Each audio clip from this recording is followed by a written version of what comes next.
골로새 교회는 사도 바울이 세운 교회가 아니죠. 사도 바울이 에베소에서 복음을 전하고 있을 때 에바브라가 이곳에서 복음을 듣고 회심하여 고향으로 돌아가 골로새 교회를 세웠습니다. 골로새 지역은 각종 사상과 철학과 이단들이 많았습니다. 그러니 이런 것들이 교회 안에 들어왔을 때 얼마나 많은 분쟁들, 또 갈등들, 비판과 정죄가 있었겠습니까? 바울이 로마 감옥에 수감되어 있을 때 에바브라가 감옥으로 문안을 오게 되어집니다. 그때 골로새 교회의 형편을 상세하게 보고하게 되어지죠. 어떤 소식이 있었습니까? 어려움이 있었지만 골로새 교회는 예수 그리스도를 믿는 그 믿음으로 서로를 사랑했습니다. 모든 성도를 사랑했다라고 기록되어져 있습니다. 하늘의 소망을 가지고 다시 오실 그 주님을 바라보는 그 믿음의 삶이 그들에게 있었죠. 바울은 그 소식을 듣고 서두에서 감사의 서신을 먼저 보냈습니다. 그리고 난 다음에 이제 오늘 바울의 편지가 시작되어지는데 기도에 관하여서 이제 바울이 편지를 씁니다. 사실 9절에서 14절 한 문장으로 되어져 있습니다. 우리는 9절, 10절 이렇게 나눠져 있지만 한 문장으로 되어져 있는데요. 구구절절 그들 향하여 기도하는 그 바울의 마음이 잘 담겨져 있습니다. 저희들은 좀 한 절씩 우리가 보면서 깊이 있게 그 바울의 마음을 좀 가졌으면 좋겠습니다. 자, 9절 말씀 보겠습니다. 이로써 우리도 듣던 날부터 너희를 위하여 기도하기를 그치지 아니하고 구하노니 너희로 하여금 모든 신령한 지혜와 총명의 하나님의 뜻을 아는 것으로 채우게 하시고, 바울은 지금 그 교회를 바라보면서 봉착한 어려움을 보았습니다. 그뿐만이 아니라 앞으로 다가올 여러 어려움들을 직감적으로 그는 아는 것입니다. 왜냐하면 주님께서 많은 환난과 시련이 교회에 있을 것이라고 말씀하셨기 때문이죠. 그래서 골로새 교인들을 향하여 지속적으로 하나님의 뜻 안에 살아갈 수 있도록 기도하는데요. 그 기도의 자세가 정말 우리가 닮아야 되는 모습입니다. 한번 서두부터 자세히 살펴봅니다. 이로써 우리도 듣던 날부터 기도하기를. 자, 골로새 교회의 소식을 들었습니다. 바울은 언제부터 기도했습니까? 듣던 날부터. 그 즉시로 기도했다라는 겁니다. 여러분, 기도는 미루는 게 아닙니다. 상황을 지켜보고 내가 기도할 수 있는 그 상황까지 기다렸다가 기도하는 게 아닙니다. 기도는요, 듣는 즉시로 하나님께 가져가는 거, 하나님 앞에 기도하는 거, 그것이 기도임을 말하죠. 자, 그리고요, 또 기도의 자세를 말합니다.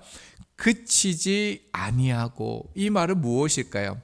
이 표현은 단순히 어떤 기도의 횟수나 시간의 양을 강조하는 말이 아닙니다. 자, 그치지 아니하였다는 것은요, 기도가 이 기도 제목을 가지고 그 골로새 교회를 바라보면서 계속적으로 지속성을 가지고 우선순위를 가지고 기도했다는 겁니다.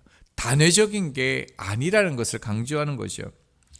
그 1세기 유대 역사가 요세푸스의 기록을 보면 유대인들은 아침과 저녁 2번 기록한 걸로 기록이 되어져 있습니다. 저희들은 3번으로 알고 있죠. 아침, 점심, 저녁 이렇게 알고 있는데요.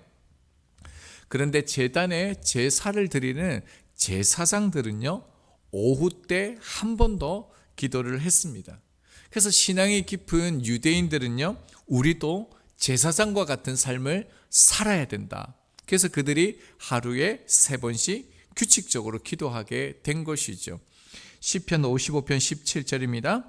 저녁과 아침과 정오에 내가 근심하여 탄식하리니 여호와께서 내 소리를 들으시로다.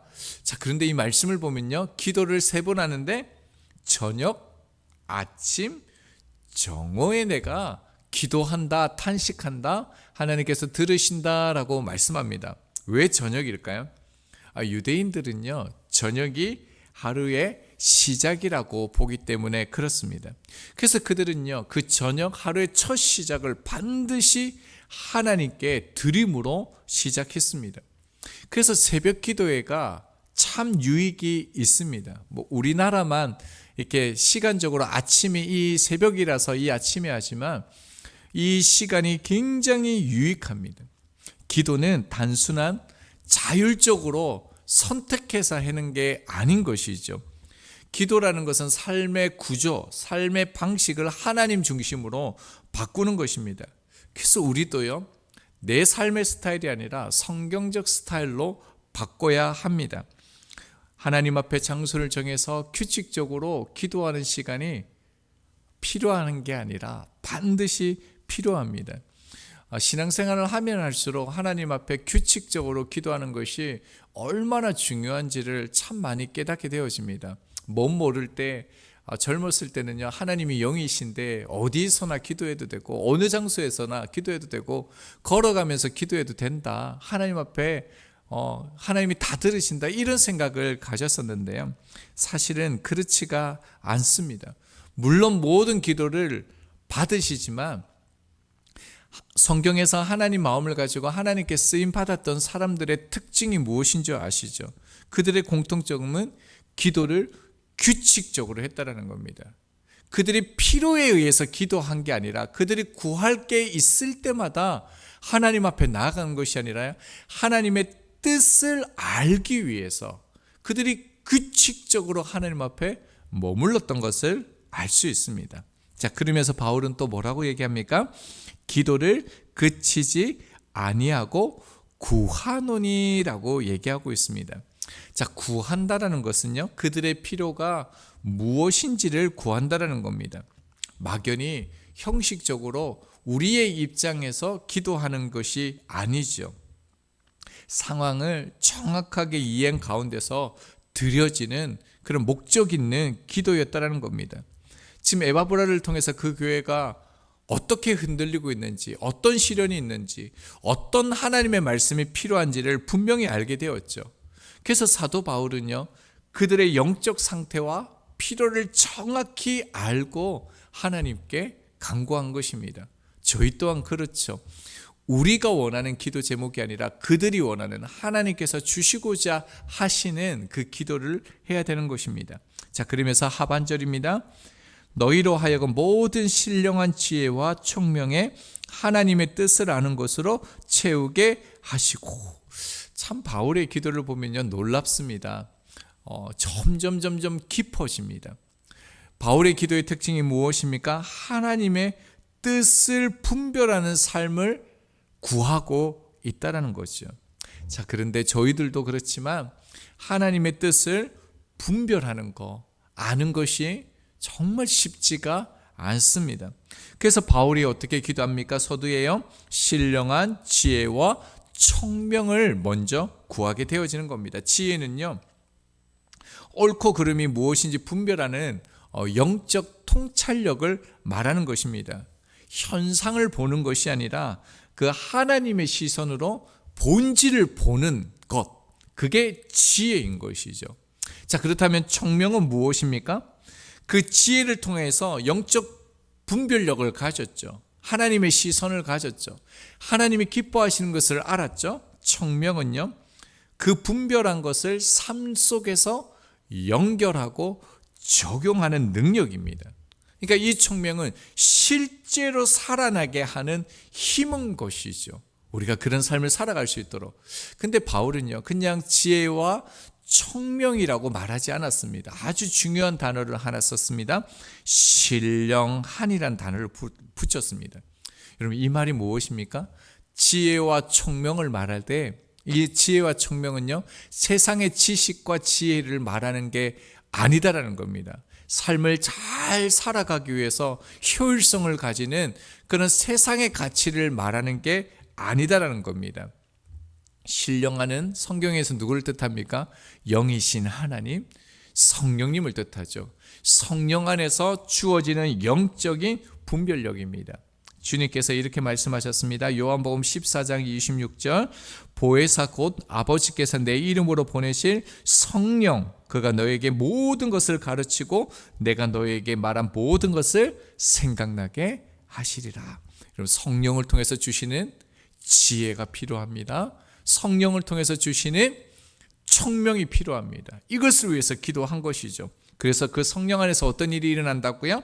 하나님의 뜻을 아는 것으로 채우게 하시고, 여러분 성령 안에서만 주어지는 은혜가 있습니다. 그게 뭐냐면 여기서 아는 것으로 되어져 있는데요, 이것은 지식을 말하는 단어가 아닙니다. 인격적이고 관계적인 알을 말합니다. 하나님과의 깊은 교제 속에서 이루어지는 하나님에 대한 지식, 알을 말하는 것이죠. 그래서 그들을 위해서 무엇을 기도합니까? 그들이 성령 안에서 하나님을 인격적으로 알고, 그 인격적인 알을 통해서 하나님의 마음을 알고요, 그 지식을 가지고 그 삶에 분별하며 살아가기를 원했던 것입니다. 여러분 이게 기도이지요. 그래서요 하반절에 보면요, 채우게 하시고 라고 되어져 있습니다. 여러분 기도는 전적으로 성령의 역사입니다. 어떤 인간적인 열심과 노력으로 되어지는 것이 아닙니다. 사실은 우리가 힘을 주면 주어질수록요 기도하기가 참 어렵습니다. 왜냐하면요, 채우게 하시고 이 단어가요 수동태입니다. 이것은 누군가가 우리를 채운다는 거예요. 우리를 돕는다는 거예요. 그래서 성경에서는 이것을 흔히 신적 수동태라는 문법으로 말합니다. 그러니까 하나님께서 하시는 일을 표현할 때 이 수동태를 쓰는 것이죠. 성령 하나님께서 하시게 하는 것, 채우시는 것, 그것이 기도인 것이죠. 그래서 바울의 기도는요, 단순히 지혜와 총명을 가지고 하나님의 뜻을 살아갈 수 있도록 그렇게 기도한 것이 아닙니다.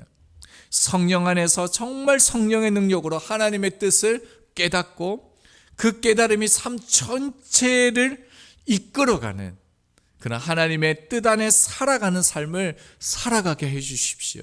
그것이 바울의 첫 번째 그들을 향한 기도였다는 겁니다. 이 말 속에는 어떤 의미가 담겨져 있습니까? 끝까지 그리스도의 교회를 포기하지 말라는 거예요. 하나님의 교회를 지키고 세워가라는 것입니다. 자, 저희들이 바울의 기도를 살펴보았는데요, 바울은 분명히 기도하는 사람입니다. 그런데 바울은 즉각적으로 기도했고요, 지속적으로 규칙적으로 기도한 사람입니다. 그뿐만 아닙니다. 막연히 기도하지 않았습니다. 자신이 원하는 것을 가지고 기도하지 않았습니다. 여러분, 우리 또한 하나님 앞에 우리가 때가 되면은 우리가 원할 때에 기도하는 것이 아니라요, 하나님 앞에 규칙적으로 계속적으로 삶의 구조를 바꾸어서 하나님 앞에 기도해야 합니다. 우리 교회가 이 일에 더 집중하기를 원합니다. 오후 예배 때 저희들이 양육을 하면서 기도 제목을 제가 약간 반강제적으로 받았습니다. 그리고 교육자들이 기도하기로 제가 말씀을 드렸는데 기도하고 있습니다. 이것이요, 이제는 점차 확장되어야 합니다. 서로 매주마다 기도 제목을 나누고요, 함께 기도하는데 규칙적으로 지속적으로 기도해야 합니다. 그래서 다음 주에는 이런 마음을 주더라고요. 고난주간 어떻게 하면 더 깊이 있게 우리 성도들이 보낼 수 있을까? 그래서 주일날에 기도 제목을 다 적으라 해가지고요, 그 기도 제목을 하나씩 뽑아서, 많이 또 기도하시죠, 이런 것처럼 한 분 한 분을 위해서 우리가 각자의 자리에서 지속해서 규칙적으로 이렇게 기도하면 좋겠다라는 그 생각이 들었거든요. 그걸 한번 해보려고 합니다. 여러분, 이 설교를 듣고 우리들이 먼저 결단했으면 좋겠습니다. 하나님 앞에 지속적으로 규칙적으로 어떤 주신 그 기도 제목을 가지고 기도하였으면 좋겠습니다. 또한요, 바울을 통해서 우리가 한 가지 더 기도를 배우게 되어지는데, 교회를 향한 그 기도를 우리가 보아야 합니다. 분명히 바울은 자신이 세운 교회가 아니죠. 한 번도 가보지도 않았고요, 그들을 만나본 적도 없습니다. 하지만 그들을 위하여 전심으로 기도했습니다. 왜냐하면 바울에게 교회는요, 단순한 공동체가 아니라 그리스도의 몸된 교회였기 때문에 그렇습니다. 종종 우리는 기도할 때 우리 교회만을 위해서 기도합니다. 제가 그렇습니다. 그러나 하나님의 마음은요, 모든 교회가 하나입니다. 한 공동체고 한 공동체입니다. 그래서 우리는 교회를 보면서 비판하거나 거리를 두면 안 되는 것이죠. 서로를 향하여 우리 교회라고 우리는 기도할 수 있어야 하는 겁니다. 부산의 큰 교회에 어려움을 겪은 소식을 아마 들으셨을 것입니다. 저 또한 거기에서 사역을 했습니다. 저에게도 연락이 와서 용서와 화해의 자리에 와달라고 그렇게 말씀을 주셨습니다. 그런데 저는 정중히 그 자리에 함께하지 못하겠다라고 말씀을 드렸습니다. 그런데 그 후에 제 마음에 어떤 마음을 주셨냐면 그 교회를 위해서 기도하지 못했던 제 모습에 대해서 깨닫게 해주셨습니다. 사실 그 교회를 위해서 정말 기도하지 못했거든요. 교회는 어느 한 사람의 것이 아닙니다. 특정 공동체만의 소유도 아닙니다. 크든지 작든지 교회는 하나님의 교회입니다. 그러므로요, 부활 소망교회를 사랑하는 것처럼 우리들은요, 이 땅의 교회를 사랑해야 됩니다. 좋은 교회가 어디 있고 나쁜 교회가 어디 있겠습니까? 우리 자녀들 보고 너는 악해, 너는 착해 이렇게 말하는 부모가 어디 있겠습니까? 자녀들끼리 싸우는 거 부모님들 가장 마음 아파하시는 것처럼 교회를 향하여 서로를 향해 정죄하고 비판하는 거 하나님 가장 아파하시는 거 아니겠습니까? 저희들은 우리 교회를 사랑하는 마음으로 이 땅의 교회를 향하여 기도할 수 있는 저희들이 되기를 바랍니다. 말씀 맺겠습니다. 바울의 기도는 문제 해결을 위한 기도가 아니었습니다. 하나님의 뜻을 찾는 기도였다라는 겁니다. 신령과 지혜와 총명, 이 신령한 지혜와 총명이란 이 단어는요, 흔히 사용되는 단어가 아니라 어디에서 사용되어지냐면요, 출애굽기 31장 3절입니다. 하나님의 영을 그에게 충만하게 하여 지혜와 총명과 지식과 여러 가지 재주로, 여기에서는 영이라는 단어를 썼는데요, 하나님과 더불어 사용될 때는 반드시 성령 하나님을 가리킵니다. 그러니까 성전 건축할 때 지혜와 총명이라는 단어를 성경에서는 사용합니다. 이것이 주는 의미는 분명합니다. 우리가 알아야 될 하나님의 뜻은요, 우리가 성전 되어져 가는 삶이라는 겁니다. 그리스도와 하나 되어지고 그리스도를 닮아가고 삶 전체가 하나님이 거하시는 성전이 되는 것, 그것이 하나님의 뜻입니다. 그걸 위하여 바울은 가장 처음 무엇을 말합니까? 하나님 앞에 규칙적으로 지속적으로 기도하는 삶. 여러분, 주님께서 이 땅에서 뿐만 아니라 부활하셔서 하나님 우편에서 우리를 향하여 간구하고 중보 기도 하신다라고 말씀하셨습니다. 기도를 그치지 아니하신다라고 말씀하셨습니다. 이제 저희들 또한 우리의 삶의 구조를 바꾸어서 지속적으로 규칙적으로 하나님 앞에 기도함으로 성전됨을 이루어갈 수 있는 저희들이 되기를 소망합니다. 우리 9절 말씀 함께 읽고 기도합니다.